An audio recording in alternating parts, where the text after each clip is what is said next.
Allohning ishiga aralashmanglar. Nima? Sizga ko'kdan keldimi vahiy? Deysiz u jannatiy, budir do'zaxiy. Ey siz, dilozorlar, bir bo'lib saxiy, Allohning ishiga aralashmanglar.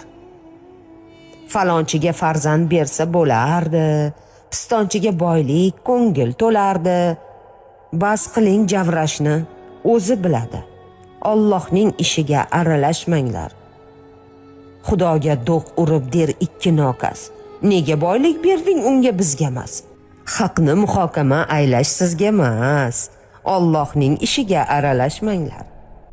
Nima keragi bor 5 mahal namoz? Degan edi bir paytlar Lenindek iflos. Daho bo'lsangiz ham sizdan iltimos. Allohning ishiga aralashmanglar. Muslimlar behuda yaralishmagan. Insonni rang bilan saralashmagan. Hatto payg'ambar ham aralashmagan. Allohning ishiga aralashmanglar.